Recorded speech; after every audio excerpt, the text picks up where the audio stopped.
Welcome to our first fireside chat. I've saved a chair just for you. Tonight we will talk about forgiveness. Is your unwillingness to forgive destroying your life? The failure to forgive is mental baggage that will eventually weigh you down and hurt others. Now, you may use that energy to reach great heights in your life and career, or you can let it lead you in a direction of hatred and violence. It can also lead you to reject the core values of your parents without cause. Remember that neither you nor your parents are perfect. So don't let their failure in one area cause you to hate them. Even in their failures, they probably gave you many things that make you what you are today. In this video, we will focus on the failures to forgive parents.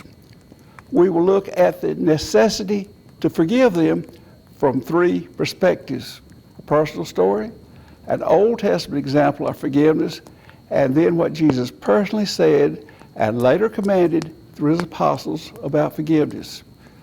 I hope you don't need to watch this episode, but I'm sure that either you or some others you know probably do. So please share it with them.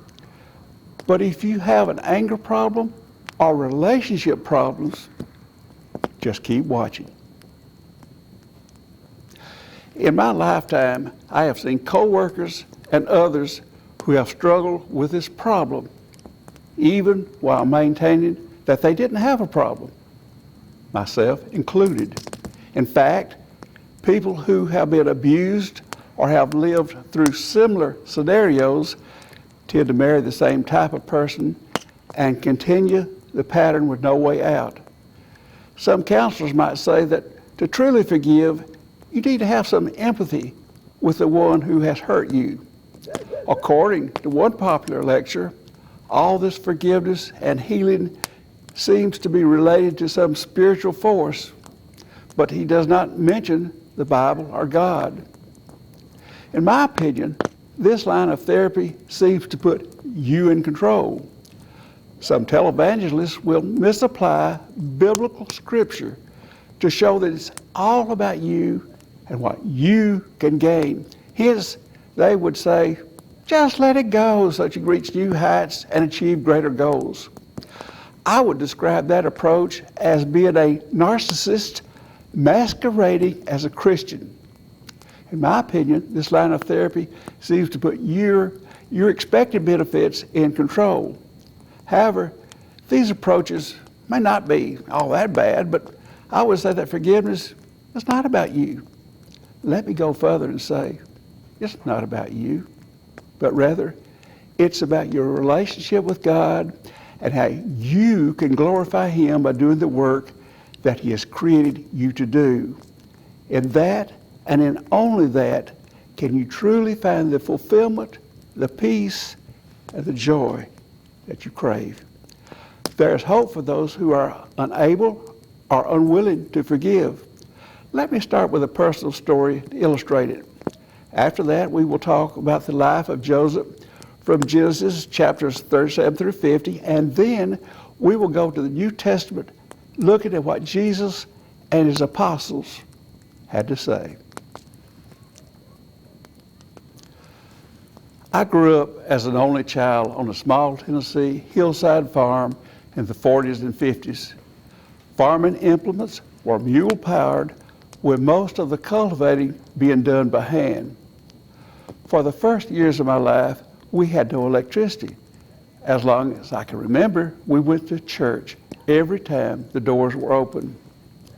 The discipline was strict and was often administered by a switch or belt. On one occasion, I remember being dragged from the church building because I did something to disrespect one of my teachers. Outside the front door of the building on the left side was an ornamental bush that had just the right size limbs needed for a good switching. Needless to say, I didn't need to be taken out a second time. And by the way, there is nothing like the sound of a belt being ripped out of the pants loop to instill fear in a kid. I can still feel the sting of the belt that oftentimes left whelps on my legs. Did I deserve punishment, or did I get away with things at times? The answer to both is yes. But the problem was the violent temper of my dad and the mental problems of my mother. She was a manic depressive and took medication for that illness. More than anything, I desired peace, but it was not to be had. The bitterness and hatred from my parents inspired me to do well in school, go to college, and immerse myself in work and never look back. I basically divorced my parents and the whole family as an adult, even though they paid for my college and bought me a red Volkswagen when I graduated. And one more thing, I never remember either of my parents telling me that they loved me, but I'm sure they did. My memories are so negative that I was not even happy when my dad and I went to the backside of the farm and cut a cedar tree which we decorated for Christmas. I really don't know if these negative memories are all true or if they have been colored by the amount of time that has elapsed or even my perception of them. But many years later, while listening to a teacher during a Wednesday night Bible class, all that changed. I was drawn to that teacher's gentle manner, and that night he had a story to tell. He had not always been that way, and in that moment I realized who I really was. At that point, my parents had already died, so what could I do? Let's get into the story of Joseph before we continue with that. Stay with me, and we'll tie it all together at the end. The life of Joseph is an interesting story on several levels, from Genesis chapter 37 through chapter 50. The biblical account does not gloss over his failures or the failures of his father Jacob. Remember that Jacob is the one that stole the birthright with the help of his mother. In fact, Jacob's name means supplanter, but God gives him a new name in Genesis chapter 32. His name was changed from Jacob to Israel after he wrestled with an angel and prevailed. So we think of him as a ruler with God or a prince. Even with the name change and God renewing the Abrahamic promise to him, he was far from perfect. He had a favorite wife, he had a favorite son, and he failed to keep his promise to his daughter-in-law, Tamar. By showing that he loved Joseph more than the rest of his sons, he set up the family for fratricide. Jacob was doing the same thing that had happened to his family. His father Isaac loved Esau, but his mother loved Jacob. We're now seeing history repeat itself when Jacob shows so much favoritism to Joseph that he makes him a robe of many colors. It's easy to see why the other brothers could not even speak civilly to Joseph and why they hated him. Joseph makes the situation worse by bringing back a bad report on his brothers who were caring for the sheep. And if that's not bad enough, Joseph dreams of the sheaves bowing down to his sheaves, even those of his brothers and parents, sends his brothers into a rage and brings a rebuke from his father. The stage is now set for a showdown when Joseph, at age 17, is once again sent to check on his brothers who are caring for the sheep. And this time, some of them have murder in their hearts. They discuss killing him and throwing his body in a pit. Now, let's see what will become of his dreams. However, Reuben, the eldest son, suggests that they not kill him, but put him in a pit. While Reuben is away, a band of Ishmaelite traders come by, and Judah sells Joseph to them for 20 pieces of silver. We find out later that Reuben was not present and that the others had ignored Joseph's pleadings. In the meantime, Joseph's brothers kill a kid from the goats and put the blood on Joseph's coat. His father Jacob erroneously believes that his favorite son has been killed by a beast, and he mourns for him for over 20 years. The Ishmaelite traders bring Joseph down to Egypt and sell him to Potiphar, who was an officer of Pharaoh and captain of the guard. In that situation, would you have had bitterness and hatred in your heart, or would you do your best to serve God as a slave? How would you have felt if your dreams had been crushed? But Joseph did so well that the Egyptian put him over his house, and we are told that God was with him. Things were going good for Joseph, but there was Potiphar's wife who tempted him day by day. However, he would not sin against God with her. When the opportunity finally arises, she falsely accuses Joseph, and an angry Potiphar puts him into prison where the king's prisoners were bound. Surely Joseph would have been angry this time and just given up. But again, he did so well that the keeper of the prison put him in charge of all the prisoners. Again, we see that God was with Joseph and made everything that he did prosper. For all these years, it seemed that Joseph would not get to use his ability to interpret dreams. But then it happened that the king's butler and baker were cast into the same prison as Joseph.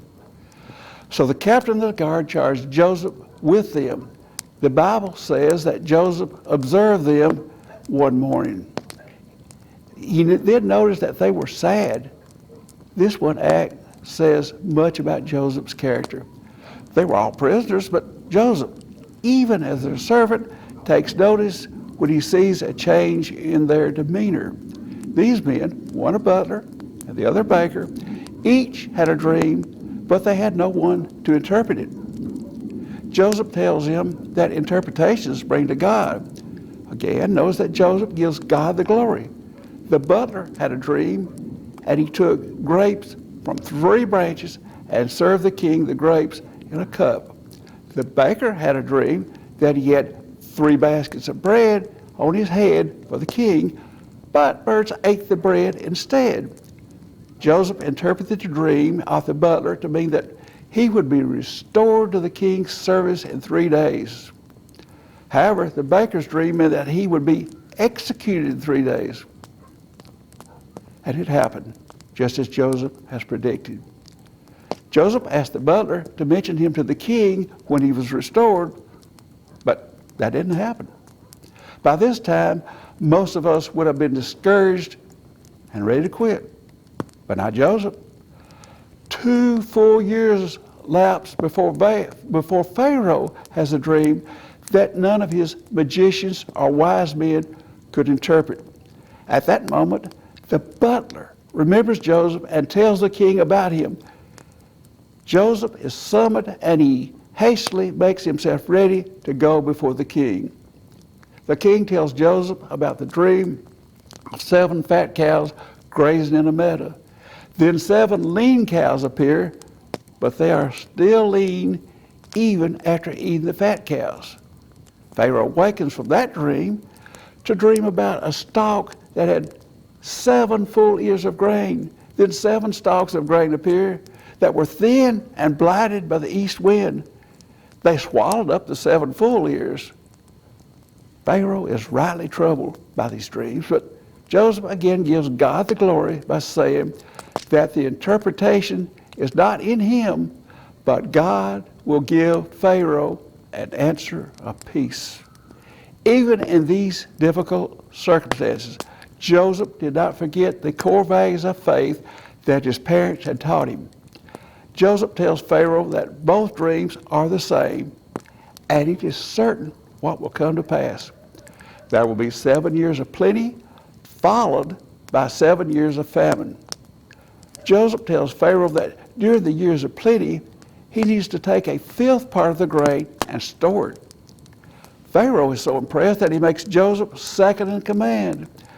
The king takes off his signet ring and places it on Joseph's hand, arrays him with fine linen clothes, and puts a gold chain around his neck. At age 30, Joseph is second in command in Egypt. Now Joseph rides around the king's second chariot with people shouting, "Bow the knee." In addition, Pharaoh gives Joseph an Egyptian name and the daughter of the priest of On in marriage. From that marriage, 2 sons are born. The first is Manasseh, meaning God has made me forget all my toil and all my father's house.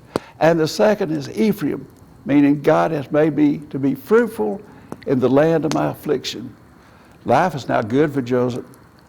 What a wonderful story of accomplishment if it could end here, but it doesn't. After the 7 years of plenty, Joseph will face perhaps the greatest challenge of his life. His actions will have a great impact upon God's promise to Abraham and the renewal of that promise to Jacob. What will he do? I submit to you that this was his greatest test. He now has the power to punish his family severely. Maybe we should ask, what will you do with the hurts in your life? Have they caused you to reach great heights in God's service? Or have they led you to failures in your relationships? Let's get back to our study in Genesis chapter 42.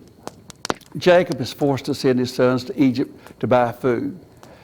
Jacob is afraid that something will happen to Benjamin, his youngest, so he keeps him home. As the group approaches Joseph to buy food, he recognizes them, but they don't know who he is. That makes sense because Joseph was wearing royal garments and he was speaking to them through an interpreter. Of course, Joseph had learned the Egyptian language during that time. Then Joseph begins to interrogate and accuse them of being spies, and finally puts them all in custody for 3 days. Then Joseph brings them out and says, one must remain and the others could go. At this point, they begin, through guilty consciences, to talk about and admit their sin that they had done to their brother. Of course, Joseph understood, but his brothers did not know it.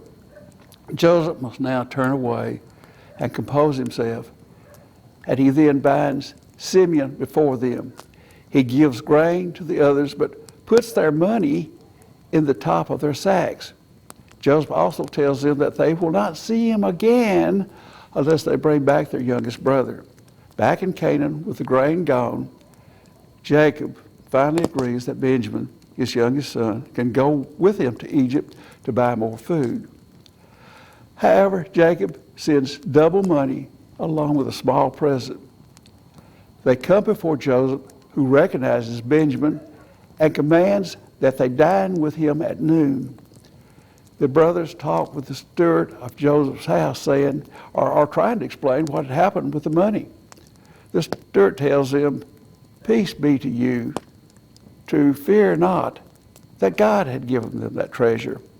But they are really amazed when they are seated, from the youngest to the eldest. Now, getting 11 objects in order has odds of about 1 in nearly 40 million. Joseph is overcome with compassion for Benjamin, and he must go into his chamber to weep. Dinner is served, and they drink and are merry with him. At this point, Joseph has probably forgiven them, but reconciliation has not happened. There is one more test that needs to happen.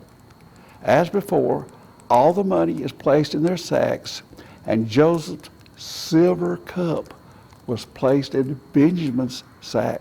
Again, just as they leave the city, Joseph has his steward overtake them.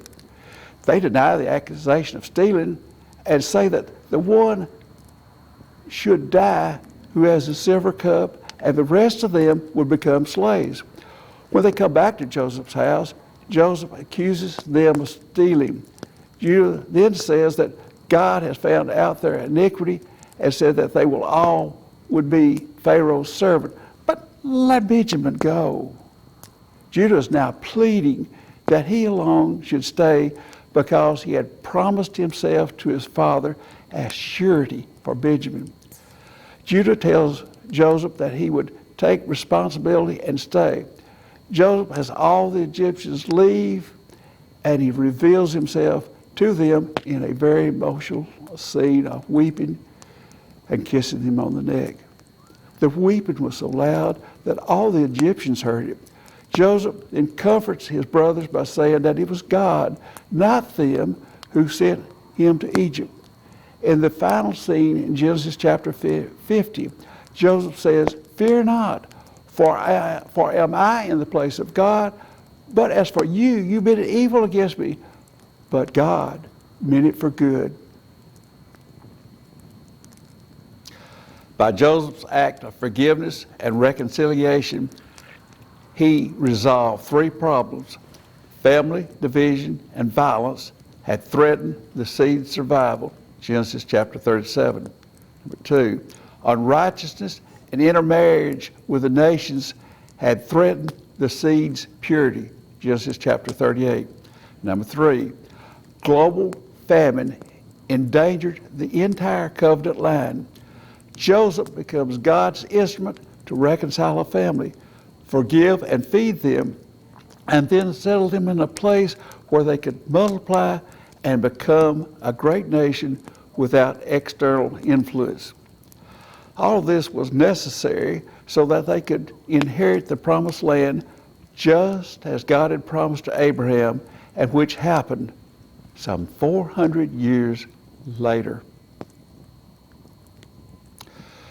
Let's now go to the New Testament and the book of Matthew. Jesus says the following near the end of his model prayer. Matthew chapter 6, verses 14 through 15. "For if you forgive others their trespasses, your heavenly Father will also forgive you. But if you do not forgive others their trespasses, neither will your Father forgive your trespasses." In Luke 17, verses 1 through 5, Jesus says that temptations will come, but woe unto them who are the source of that temptation. Immediately after that, Jesus talks about the process of forgiveness. Maybe even 7 times a day, they should forgive a person. In Matthew 18, chapter 22, Jesus tells Peter to forgive up to 70 times 7. Right after that, in Luke, the disciples asked Jesus to increase their faith. When the disciples had asked Jesus how to pray, he gave them an example, but not this time. Instead, he talks about the power of faith that is the size of a mustard seed. Jesus seems to be saying that if you have enough faith to believe that I am who I say I am, you can forgive. And there are many more New Testament scriptures on the subject as well. Failure to forgive can escalate to hatred and finally to vengeance. But this vengeance is above your pay grade. Consider Hebrews chapter 10, verse 30. "For we know him who said, 'Vengeance is mine, I will repay,' and again, 'the Lord will judge his people.'" From all these scriptures, it is obvious that failure to forgive will keep us out of heaven. It will keep you from serving God as well. To conclude this video, let's go back to me. From that moment, after realizing who I was on that Wednesday night, I chose a different path. I forgave my parents, although not right away, even going to their tombstone to do it and to confess my sin to God. As I say, it didn't happen overnight, but eventually I became more active in church work. There was a preacher who had a gentle and Christ-like manner who was not computer literate, but he knew the Bible, having committed much of it to memory. I learned from him by creating his PowerPoints, along with another person, from his sermon notes. Let me say again that this gentle and Christ-like manner was like therapy, and it helped me to become what I am today.